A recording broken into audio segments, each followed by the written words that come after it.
Hello there, Aries. Welcome to your March 2018 tarot reading. So I just want to start out this reading by wishing you all a very happy birthday for those of you who are celebrating your birthday time, the end of March, okay? So I wish you all the best. Take care of yourself. Don't get too crazy. And especially, with the drinking and driving, okay? Just make sure you have a designated driver. So I'm not going to lecture too much. We have a lot to get through. So I have 4 messages that are coming through. I'm going to relay them first, and then we'll break them down, unpack these ideas just a little bit, okay? So the first message coming in from March 2018 here is they mention material things. And I feel like what this means is, like the physical things, the cars, the house, the dogs, the property, all of these things that make you you. The second message here is it says settling down, pros and cons. And it says wanting to start out over with work. So settling down, but then wanting to start over with work. So you're kind of thinking about settling down or starting over with work, and you're weighing out the pros and cons. The third thing here is they're asking you, are you feeling a little bit scared of change? Because I feel like you're content right now and you want more out of life, of course. But then it's the material things that are bogging you down just a little bit. So they're saying here, are you willing to let go of these material things and start over? Begin anew, start a new adventure. And as adventurous as you say you are, this is kind of like the test phase, okay? Are you really gonna, take up the opportunities and just prove to yourself that you're adventurous and you're still willing to embrace new opportunities, or are you so bogged down with these material things? The fourth and final message that I have here is for those of you in relationships that, have not really, that I guess like I'm seeing patterns in relationships for you guys, and what they're saying here is you're not sure what you want. You're not able to attract exactly what you want, mainly because you don't know what you're looking for, okay? So basically what this means is a little bit of introspection is necessary for this month, but I don't see the energy being contained just for this month. I feel like it's a very, very big year for you to understand and figure out what is it that you're looking for, what is it that you want, what it is that you need to know about yourself, your needs, your desire, in order for you to figure out what you want. So it's a soul-searching journey, and I feel the energy is going to be very prominent around the June time frame. And I feel like from the June time frame until possibly June of next year, that's when, you have the opportunity here to kind of dig a little bit deeper and go inwards and try to figure out who am I and, what is it that I'm really looking for, because you're kind of grabbing things and just, what other people want, you kind of delude yourself into thinking, okay, well, that person has that and their life seems, splendid and stable, and they seem very successful and they seem pretty happy with their relationship partner, so maybe that's what I want too, so like you're emulating somebody else, or you're looking at what other people have and you're just like, okay, maybe that's what I want too. But I feel like the process for you guys is very subconscious. It's sort of like you see this ideal image and you're like, I want that. And, you work towards that. And then when you get there, that's when, it's sort of like, it's not really internally and emotionally what you have arrived at. It's just something that you kind of gleaned and picked up and thought you wanted. So that soul-searching journey is going to be in store for you. So let me just unpack some of these messages, okay? So the first one, material things. The cars, the house, the dogs, the white picket fence. The corner office. And right now, what it denotes to me is that many of you are financially very stable.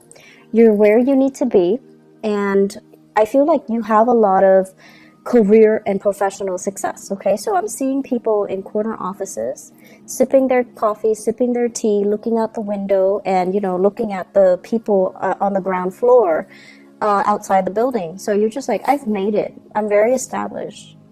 I've been with the company, the organization for quite some time. I have a lot of respect. I have seniority. I have, first dibs when it comes to vacation days. I have first dibs when it comes to changing to a new office. So you're sitting pretty. You're in a really good space right now. And so a lot of the times too, when we are kind of like at the peak of our career, we kind of think about, what's next? I'm already maxed out. And I feel like, Virgos in particular hit this period last year. If you have Virgo and friends around you, you might want to talk to them about this and just ask them like, hey, did that happen to you last year? What did you do? How do you know where to go? How do you know when to change direction? They're very good at that, because when they feel like, I'm not learning anymore, I'm not being challenged anymore, they want something new. And I feel like for you guys, it's time for something new, but you're secure where you are. It took a lot of work, and you took great pride in all your accomplishments. So where you're at right now, you feel like you can finally exhale. And you feel like that sense of contentment. And you want to stay and stay and stay. And when we stay in a hot bath, the temperature will eventually, get cooler. And then we find ourselves all of a sudden, trapped in a cold bath. So that's what it's starting to feel like to me. And I feel like you're at this point where you're comfortable. You're accomplished. You have seniority. And it's important for you to start thinking about the next step. Okay, it's important for you to stay ahead of the game. And I know that where you are right now, people look up to you. It's very flattering. People look up to you. People respect you. People want to be like you.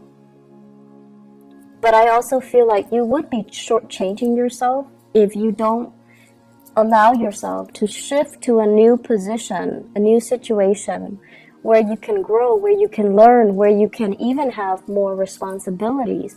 So maybe, shifting into a managerial position, shifting into a supervisory position, doing a lot more training. But either way, I feel like you need to grow more. It's safe and stable and definitely very nice where you are at. But I feel like there's still a lot more climbing that can be had, okay? The question here that you want to ask yourself is, so what's next? What are we working towards? What is my next step? What do I want to happen for me for the next 5 years? So think to yourself, do I want to stay here for the next 5 years? For the next 10 years? Am I going to be happy? Is everything just, going to be the same? Am I going to be content? So you want to start thinking rather than, 1, 2, 3 year plans. You want to start thinking longer term, 5, 10 years, okay?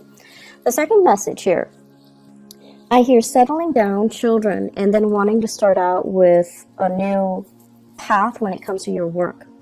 Many of you have opportunities to travel and relocate for a very big, prestigious, gig, okay? So this is like traveling in order to relocate and finding like an ideal job.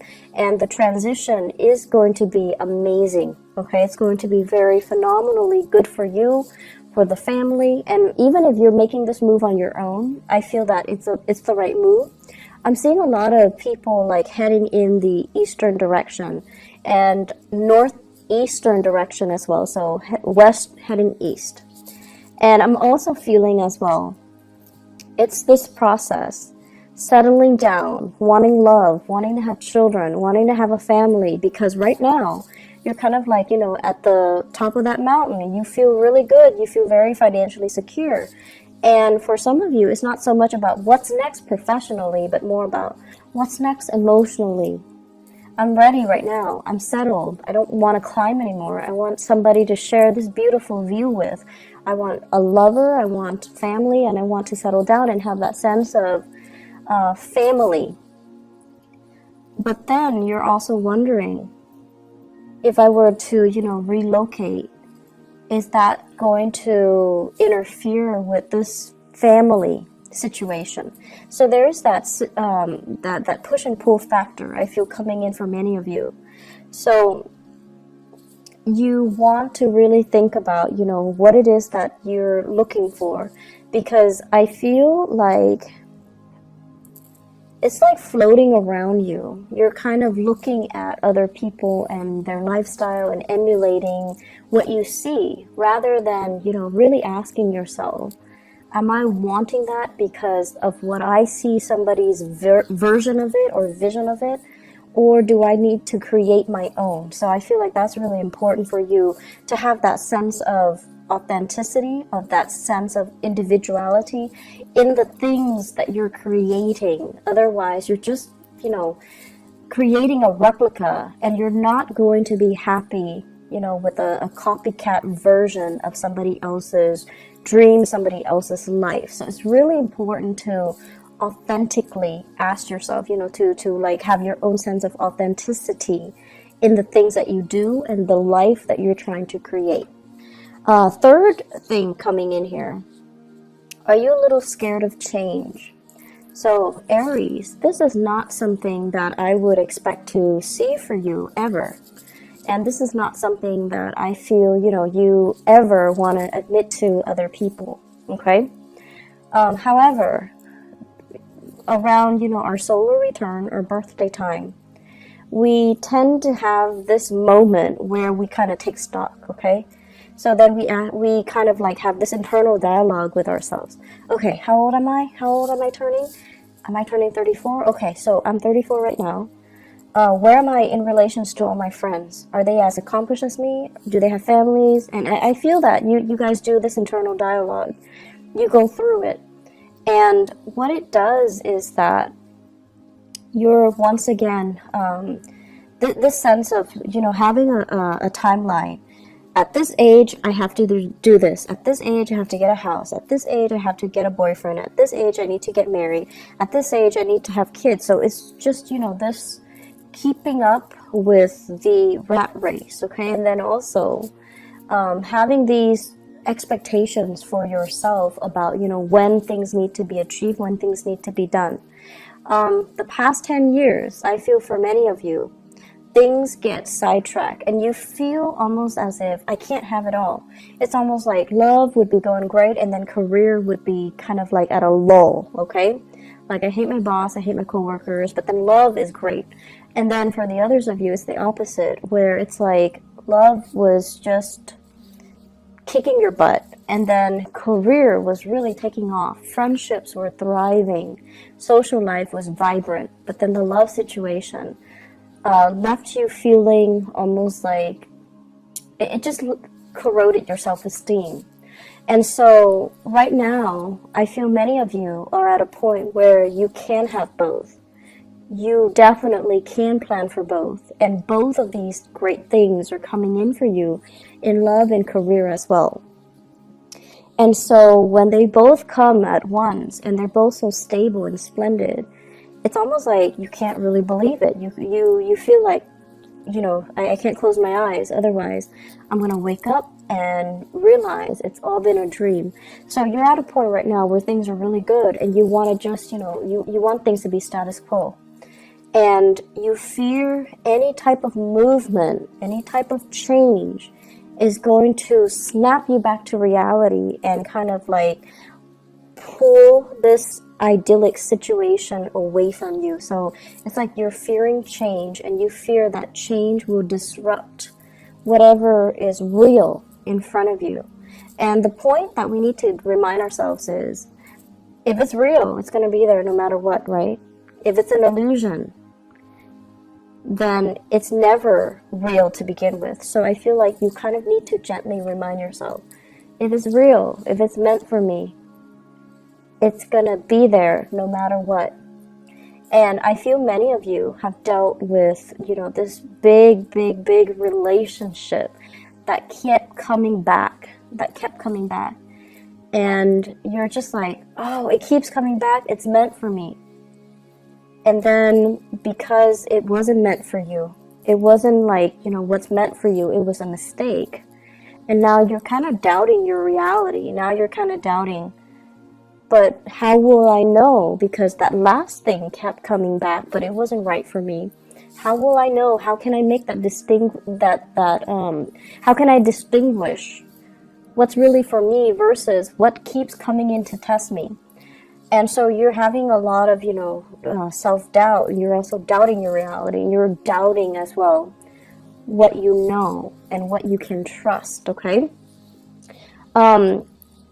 My advice for you guys when dealing with this is, if you're chasing it, it's not meant for you, okay? And let's just admit to ourselves, there was a relationship, and you tell yourself, he or she kept coming back in, they kept reeling me in, but honestly, I felt like you chased it.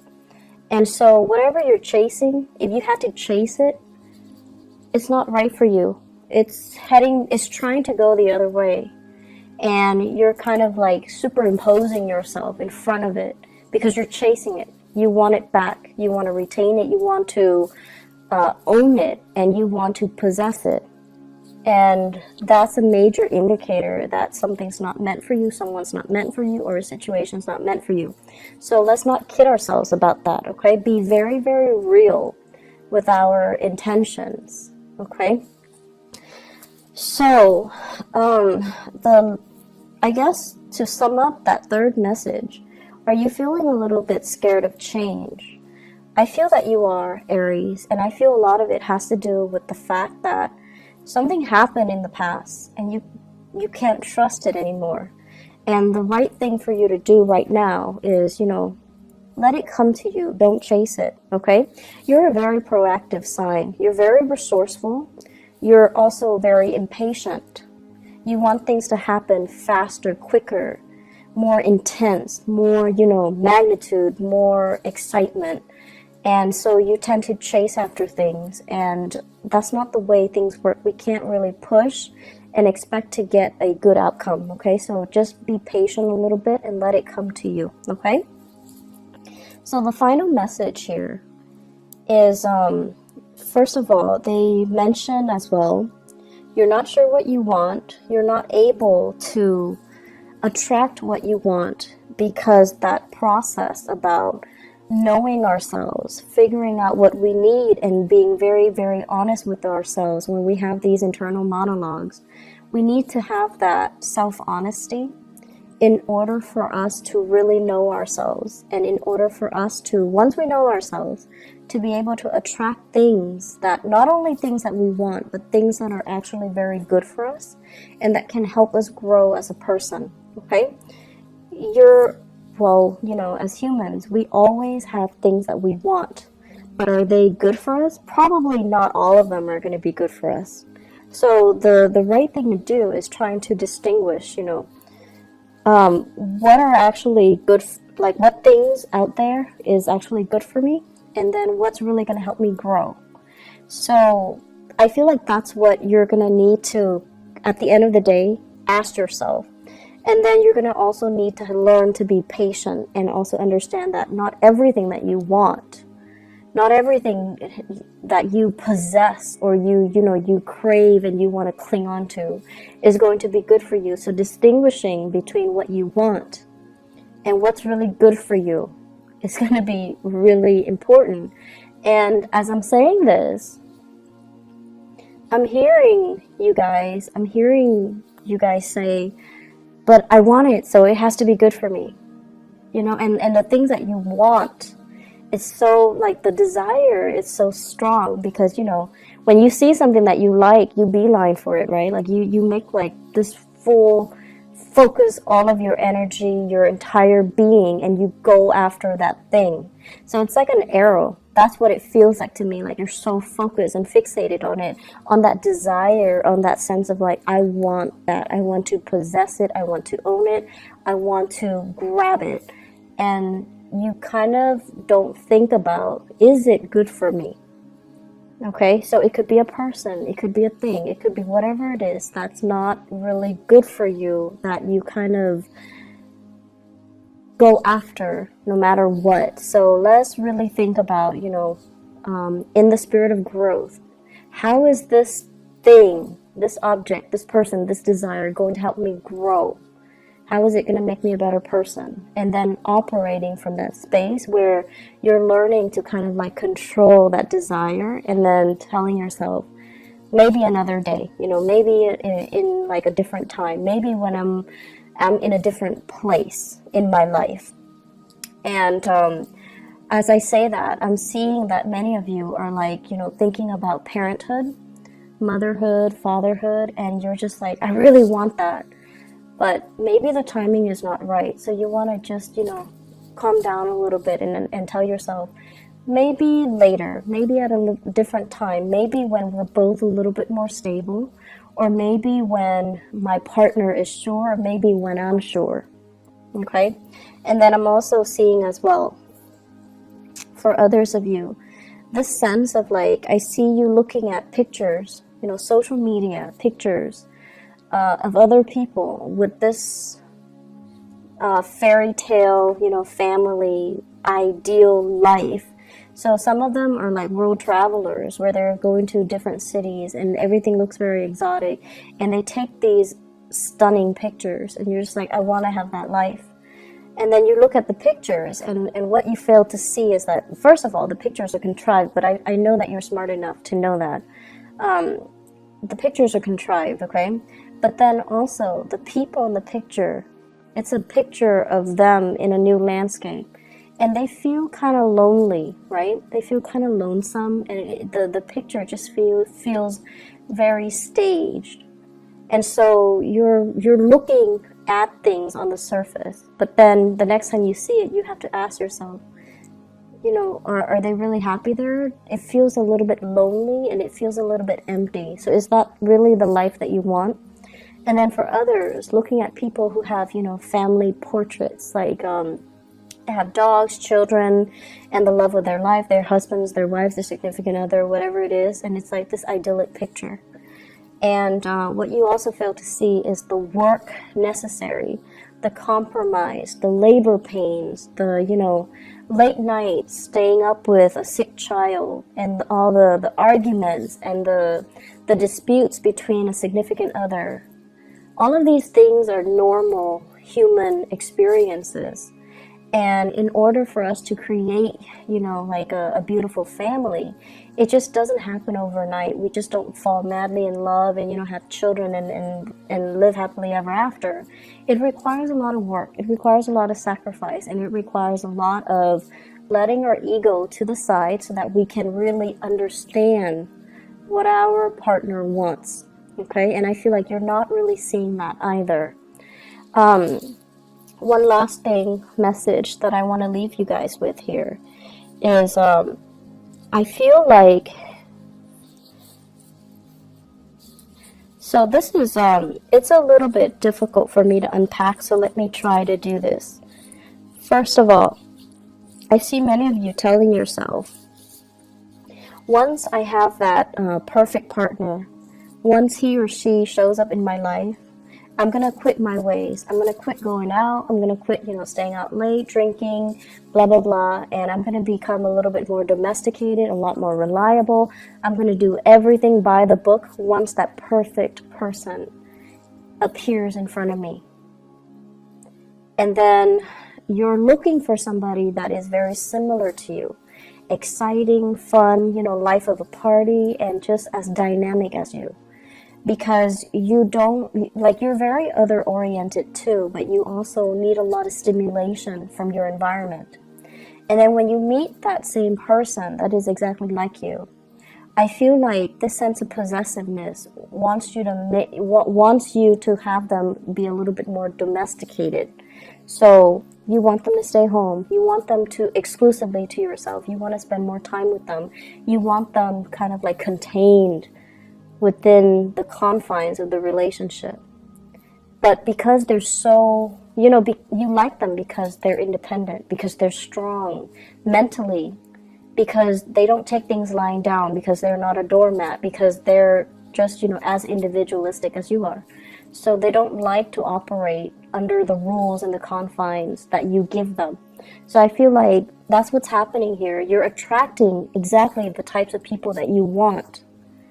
But because they're so much like you, that it's really hard for, two people who are so fiercely independent and who will, adamantly advocate for their independence to really be together and to really compromise with each other and to really feel like staying home and watching movies, all day, every day is enough. So I feel like that's what's really happening here. And so you have to try to figure out, it's not so much what you want in a relationship partner, but finding somebody who's right for you, who will give you that emotional nurturing. Okay? You need stimulation from your environment, or you want stimulation from your environment, but what you really need is for the environment, to be a little bit more nurturing, caring. So you need to surround yourself with people who are a little bit more emotionally available, who are a lot more caring, nurturing, and I want to say considerate as well, and won't rebel so much when you want to be with them. So that basically means you want them to be emotionally available when you need them. I'm seeing people who are dating air signs, so Aquarius, Gemini, and Libra. I'm also seeing people as well going through the dating environment, and you have a few options. Like, you're still dating lightly and you're still trying to figure each other out, which is good. And I feel like this can be the one for you. It's the beginning of something good, and it can go really well, okay? I'm feeling as well, if you have children, there's a little bit of, they're saying here the pressure is on you. Your partner's going through some difficulties, emotional difficulties. The pressure is on you to kind of like pick up the slack. So it's time for you to step up and, take care of things while your partner handles his or her little emotional slump, okay? Career is going really, really well. New opportunities, and especially relocating for work and things like that. It's going to be very good for you. Finances, try to curb your spending a little bit. I feel like a little bit of excessive energy for that has been happening actually for the past 3 months. So you want to curb your spending. You want to save up a little bit. You want to stay put, okay? And do a little bit more financial planning, okay? One last message actually that just came into the picture here. I know this sounds really weird, but it's coming out, so I'm just gonna have to say it. They're saying here, really figure out, what you don't know. So if you're having a conversation with somebody and they're shouting like all of these things, and I feel a lot of it has to do with current events actually. So they're saying like, how do you feel about, what happened in Russia, what happened in North Korea, and things like that. And you're just like, I don't know what happened. Well, it's really important to brush up so that you can have these conversation starters, okay? And I feel like it's important to kind of like see the world in a more, I want to say like to be more of a global citizen. I feel like that's going to be the next stage or the next evolution for you guys, especially for those who are at the peak of their career. Okay, so the next stage is to be more of a worldly citizen or a global citizen, to be a little bit more socially aware of what's happening around the world, and to be able to have opportunities to travel a little bit more further and wider all around the world. Okay, so that's coming in, and I feel like that's the next stage of your evolution. I do wish you all the best, Aries. Take care of yourself. I feel like this month is going to be very, very dynamic. I don't see a lot of busy energies, but I feel like, it's centered greatly around love and around career and achievements. You're going to be quite happy, okay? Take care of yourself, and I'll talk to you soon. Bye-bye.